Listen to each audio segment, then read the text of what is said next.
여자가 이르되 메시아 곧 그리스도라 하는 이가 오실 줄을 내가 아노니 그가 오시면 모든 것을 우리에게 알려주시리이다. 예수께서 이르시되 내게 말하는 내가 그라 하시니라. 이때 이 제자들이 돌아와서 예수께서 여자와 말씀하는 것을 이상히 여겼으나 무엇을 구하시나이까 어찌하여 그와 말씀하시나이까 묻는 자가 없더라. 여자가 물동이를 버려두고 동네로 들어가서 사람들에게 이르되 내가 행한 모든 일을 내게 말한 사람들을 와서 보라. 이는 그리스도가 아니냐 하니 그들이 동네에서 나와 예수께로 오더라. 그 사이에 제자들이 청하여 이르되 랍비여 잡수소서.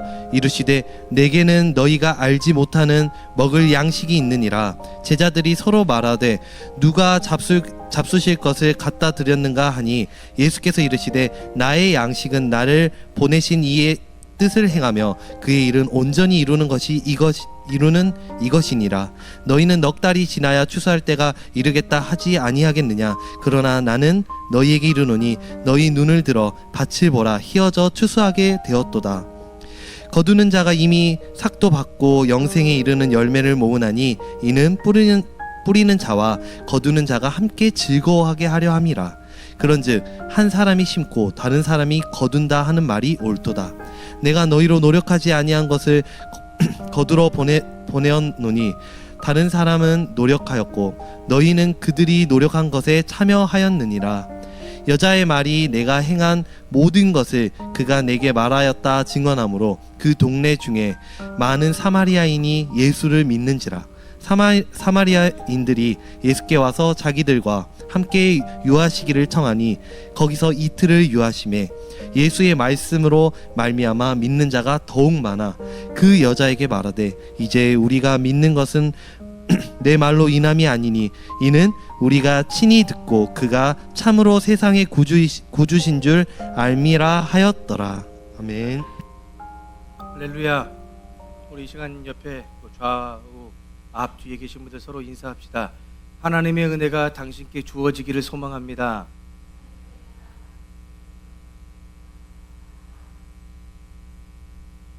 진심으로 하셨죠? 인류의 역사는 먹을 것을 얻기 위한 경쟁의 역사라고 할 수 있습니다. 오래전 인류는 먼 거리를 이동하면서 채집과 수렵, 사냥을 통해서 식량을 얻었지만 조금 더 쉽게 얻기 위해서 농사를 짓기 시작했고 정착을 하기 시작하면서 농업혁명을 이루었습니다. 또한 제국주의 시대나 또 세계대전과 같은 전쟁의 배경에도 보면은 다른 나라의 식량과 자원을 또 얻고자 하는 목적이 있었고 심지어 오늘날에도 우리가 국제 정치에서도 보면 석유나 또는 곡물들 어떤 지하 자원들을 차지하기 위한 국가 간의 갈등이 지속되며 전쟁들이 또 일어나고 있습니다. 이처럼 이 먹을 것을 확보한다는 것, 이것은 단순히 생존을 넘어서서 정치, 경제, 사회적인 그런 갈등의 근본적인 원인이 되는 중요한 문제라고 할 수가 있겠죠. 양식이 달라지면 존재와 인생도 달라진다는 말이 있듯이 우리가 무엇을 먹고 또 무엇을 배우고 어떻게 생각하느냐에 따라서 우리의 삶이 크게 달라질 수 있습니다. 좋은 음식을 먹으면 우리 몸이 건강할 수 있는 것처럼 또 좋은 지식과 좋은 가치관을 우리가 받아들이면 그 생각과 또한 삶이 더 나아질 수 있다는 얘기가 되겠죠. 그래서 오늘의 우리는 이 예수님께서 말씀하시는 참된 양식이 무엇인지를 확인해보고 그리고 우리가 그 참된 양식을 또 어떻게 먹고 살아야 되는지를 살펴보고자 합니다. 이 말씀에 대해서 깨닫는 은혜가 저와 여러분들에게 주어지기를 간절히 바라고 소망합니다. 지난번 말씀에서 우리는 하나님이 원하시는 참된 예배가 무엇인지 듣고 알게 되었습니다. 요한복음 4장 24절 하나님은 영이시니 예배하는 자가 영과 진리로 예배할지니라. 이 말씀을 통해서 참된 예배는 무엇이냐?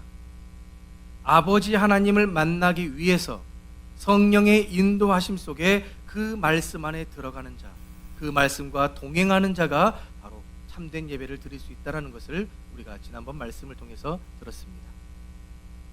오늘 본문 말씀에 보니까 그 참된 예배가 무엇이며 예수 그리스도가 누구신지를 알게 된 이 사마리아 여인이 물동이를 버려두고 동네로 들어갑니다.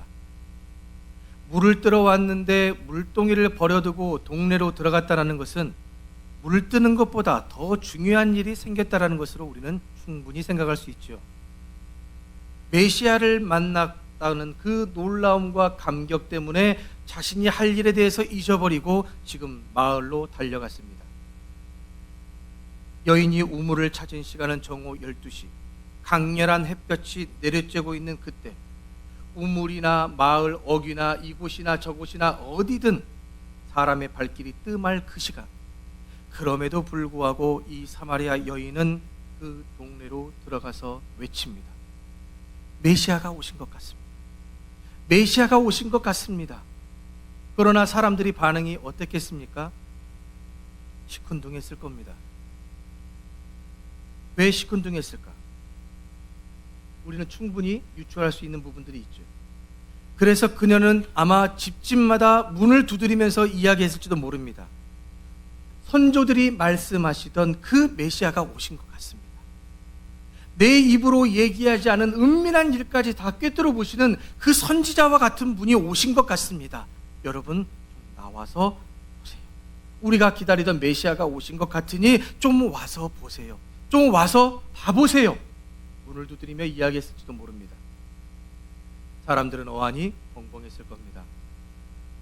세세히는 아니라 할지라도 그 여인의 과거에 대해서 웬만한 마을 주민들은 알 만큼은 다 압니다.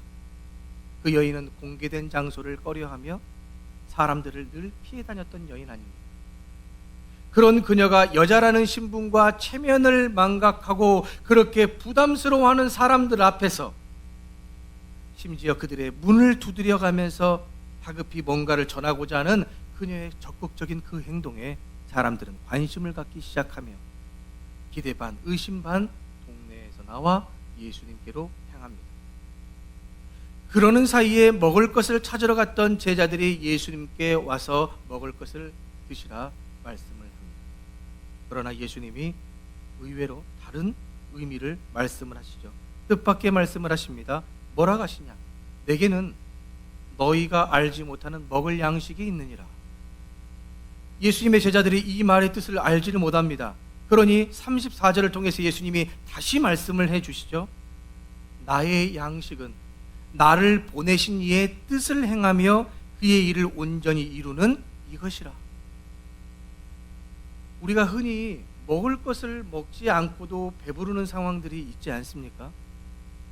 사랑하는 사람과 즐거운 시간을, 행복한 시간을 보낼 때, 또는 그 기다리던 기쁜 소식을 들었을 때 먹지 않고도 배부를 수 있는 그 마음, 우리가 경험해 보지 않습니까? 그 마음이 꽉 차서 배고픔을 잊어버릴 때가 있습니다. 또는 중요한 시험에 합격을 하거나 승진을 했거나 어떤 내가 바라고자 하는 그 목표를 이루었을 때 그 기쁨이 내 안에 충만해서 먹는 것을 잊어버리고 배고프지 않을 때도 있을 겁니다. 때로는 자식이 먹는 모습만 봐도 배가 부르다고 하는 분들도 계십니다. 그러나 저는 그 부분은 동의할 수 없습니다. 저는 늘 배고파서 같이 먹고 싶습니다. 이처럼 사람은 몸이 아닌 마음에 충분히 채워졌을 때 그 배부르다는 표현을 사용하면서 그 마음의 만족과 행복을 강조하게 됩니다. 그럼 예수님도 그러셨던 것일까? 실제로는 완전한 신이시기도 하지만 완전한 인간이시기 때문에 배고픔을 느끼셨고 실질적으로 먹고 싶으셨지만 다른 무언가로 채우실 것이 있으셨던 것일까요? 예수님의 근데 말씀의 의도는 사실 마태복음 4장 4절 말씀과 같은 겁니다. 뭐라고 기록되어 있습니까? 우리 함께 읽어보죠. 시작.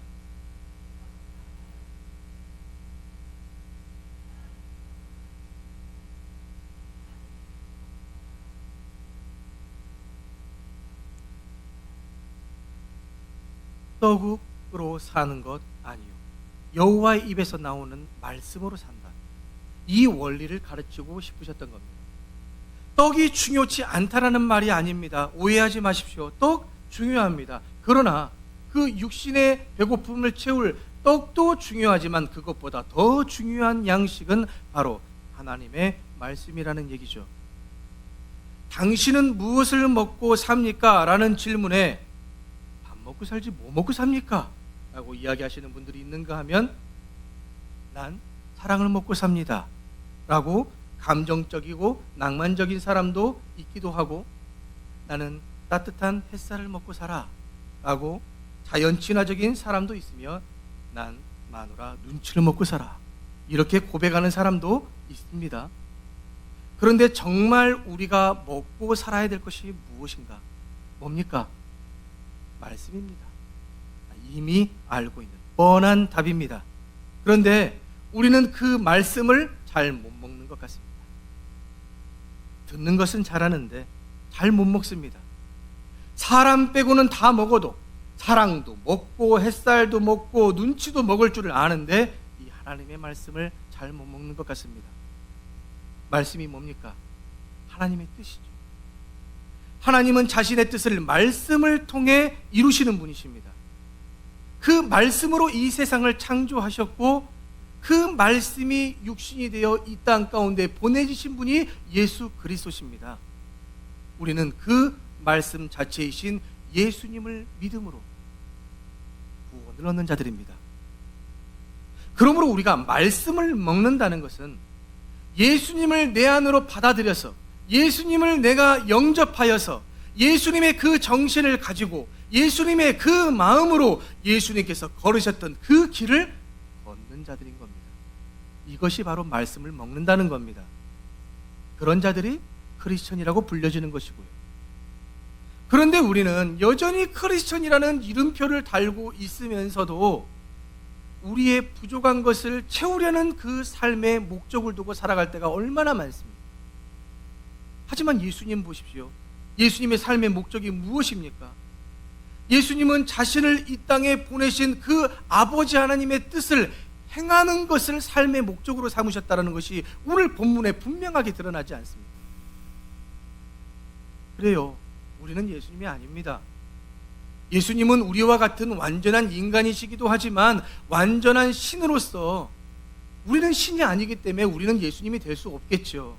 하지만 우리가 예수님을 진정한 구원자로 믿는 자들이라면 그 믿음은 결코 나는 주를 믿습니다, 나는 주님을 구원자로 믿습니다라는 고백으로만 멈춰 있을 수 없다라는 얘기죠.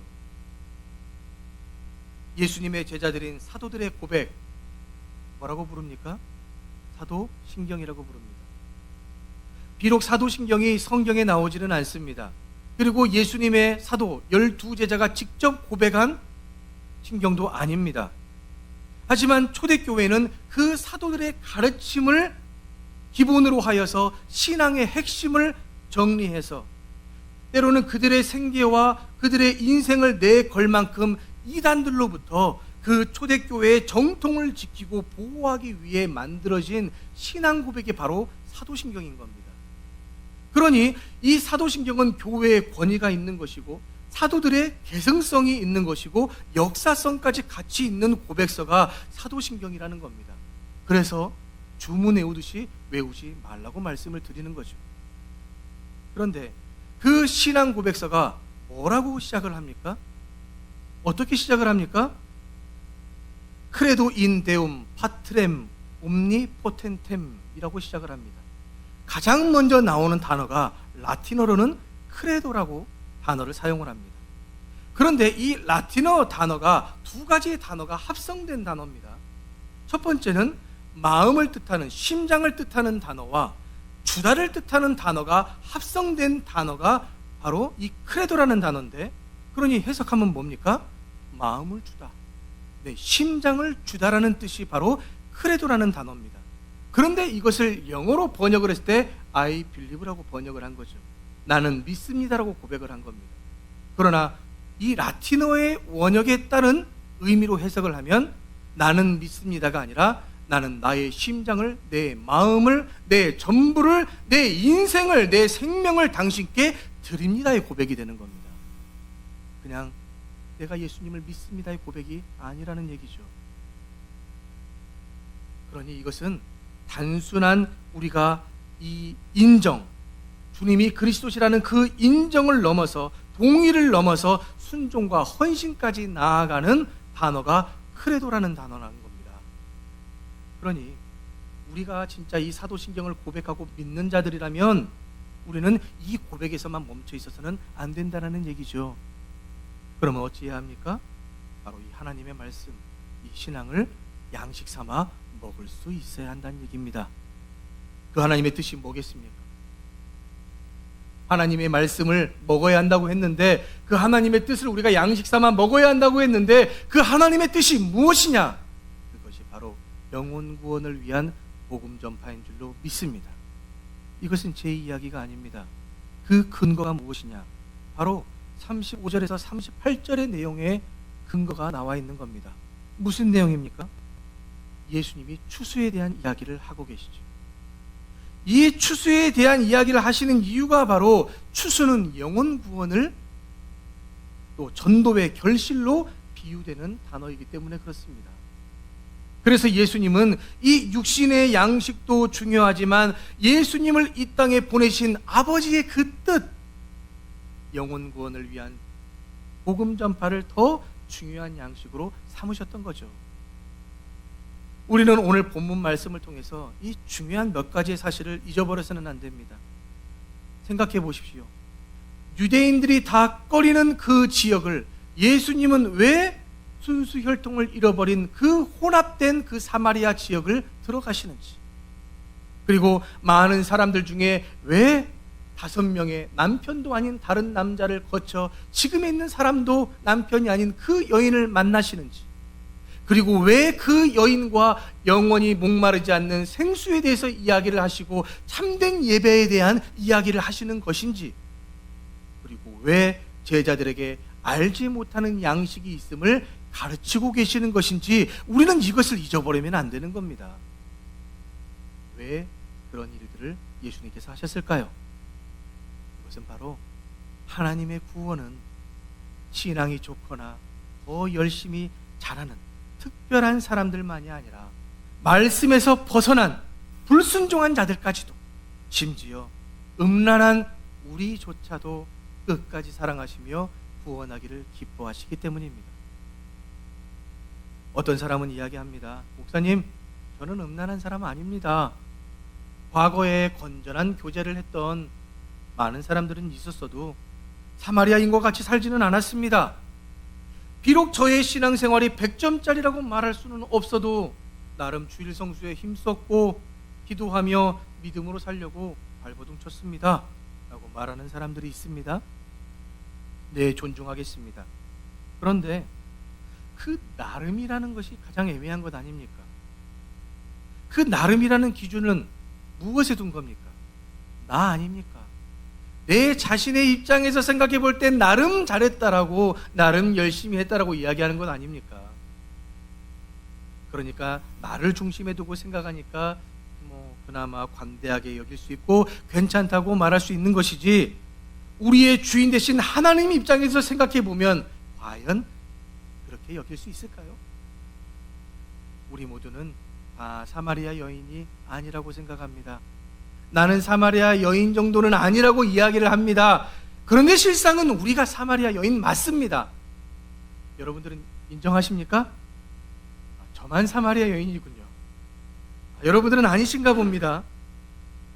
오직 신랑 되신 예수님만을 바라보고 살아야 되는 자들이 바로 우리들인데, 우리는 끊임없이 우리의 시선을 다른 곳으로 돌리며 영적인 음란한 신부와 같지 않습니까? 세상에서의 음란은 사회적 규범과 도덕적 기준에 어긋나는 성적 표현, 그런 행동들을 가리키지만 성경에서의 음란은 그 세상에서의 음란한 개념을 포함시켜서 하나님과 맺은 그 거룩한 관계를 깨트리는 모든 생각과 마음과 행동들을 음란이라고 말합니다. 가장 많이 표현되는 것 중에 하나가 바로 하나님의 백성들이 하나님 외에 다른 것을 더 사랑하고 따르는 행위를 보였을 때 성경은 음란이라고 이야기했습니다. 오늘의 우리를 한번 솔직하게 돌아보자고요. 우리가 예배를 드리는 가장 큰 목적이 무엇인지 한번 생각해 보십시오. 내가 오늘 이 자리에서 기도와 간구를 하는 그 목적이 무엇인지를 한번 적나라하게 생각해 보십시오. 내가 무엇 때문에 지금 이 자리에 있고 무엇을 위해서 기도하러 왔는지, 우리가 왜 이 신앙생활을 하면서 교회를 위해 봉사하고 지역사회를 위해서 봉사하고 왜 피 같은 그 돈을 헌금으로 드리고 있는지, 목적이 무엇인지 잘 생각해 보십시오. 아버지 하나님 때문 맞습니까? 하나님 때문이신 거 맞습니까? 날 위한 거 아닙니까? 내 미래를 위한 것 아닙니까? 내가 천국 가기 위한 거 아닙니까? 천국 가야죠. 그러나 늘 말씀을 드리지만 그 천국을 기업으로 받는 것보다 우리가 지금 이 시간 이 자리를 통해서 가장 중요하게 여겨야 될 것은 바로 아버지 하나님과의 교제입니다. 하나님 만나는 거, 하나님을 만나야 역사가 이루어집니다. 하나님을 만나야. 그런데 우리는 그런 하나님을 보고 싶어서, 그런 하나님 말씀을 듣고 싶어서, 그런 하나님과 교제하고 싶어서 이 자리에 나왔다기보다는 형식대로 늘 해오던 것이니까, 안 가면 찝찝하니까, 허전하니까, 내가 그 자리에 가서 예배라도 드려야 내가 복을 받고, 내가 그 자리에 가서 간절하게 기도해야 내가 천국에 갈 수 있다라는 그 마음들 때문에 이 자리에서 우리가 헌신하고 있는 것은 아닌지 냉정하게 돌아보자는 얘기입니다. 그러나 이 자리에 있는 우리 생명샘 성도 모두는 다 아버지 하나님의 사랑과 그 은혜의 감격 때문에, 그 감사함을 표현하고 싶어서, 하나님 만나고 싶어서 이 자리에 나오신 분들인 줄로 믿습니다. 그렇다면 우리가 그렇게 아멘한 자들이라면, 우리가 하나님의 값없는 사랑과 은혜를 입었다면, 이제는 용기 내어 한 걸음 더 나아가 봅시다. 우리도 할 수 있습니다. 우리는 근데 여전히 망설이고 있지 않습니까? 빌립보서 4장 13절 말씀하지 않습니까? 내게 능력 주시는 자 안에서 내가 모든 것을 할 수 있느니라 라고 말씀하고 있습니다. 이사야 41장 10절에서 말씀하고 있죠. 두려워하지 말라, 내가 너와 함께함이라. 놀라지 말라, 나는 내 하나님이 됨이라. 내가 너를 굳세게 하리라. 참으로 너를 도와주리라. 참으로 나의 의로운 오른손으로 너를 붙들리라. 그러니 이 말씀 붙잡고 이제는 한 걸음 더 나아가야죠. 이제는 우리도 하나님의 말씀, 하나님이 뜨신 그 영혼 구원을 위한 복음 전파를 위해 한 걸음 나아가야죠. 예수님께서 우리를 구원하기 위해 이 땅에 오셨다. 예수님께서 우리를 구원하기 위해 사순절의 기간을 보내시고 고난과 고통을 당하셨다. 그리고 십자가에서 물과 피를 쏟으셨다. 그러나 사흘 만에 다시 부활하셨다. 그래서 지금까지 우리에게 해주신 약속을 다 이루어 주셨다고, 여전히 그 약속이 우리에게 효력이 있다고 우리는 가서 전해야 되지 않겠습니까? 복음 전파에 대한 결과는 여러분들 생각하지 마십시오. 우리는 그냥 우리가 해야 될 일들만 하면 됩니다. 38절 말씀과 같이 우리는 노력하지 아니한 그것을 거두어 보내진, 그냥 그것에 참여하기 위해 보내진 자들입니다. 이미 하나님께서 예전에 씨를 뿌릴 사람, 물을 줄 사람 이미 다 보내셨으니 우리는 이제 그 추수할 영혼들을 가서 거두러 가는 참여만 하면 된다는 얘기입니다. 사마리아 여인 한번 생각해 보십시오. 그녀가 무엇을 했습니까? 그저 마을로 들어가서 진심을 다해서 이야기했을 뿐입니다. 예수님을 만나고 참된 예배를 알게 되자 우물만 찾던 여인이 사람들을 찾으러 들어갔습니다. 그녀는 자기의 자의든 다른 사람의 타의든 자기 생활과 처지에만 고립되어 목말라 있던 여인에서 이제는 사회적 여인으로 변화가 되었습니다. 그리고선 다른 말 안 합니다. 그녀는 말할 줄도 모르고 사회성이 결여된 여자였습니다. 그런데 그녀가 한마디만 하죠. 뭐라고 얘기합니까? 29절 말씀 우리 함께 읽어보겠습니다. 29절 시작.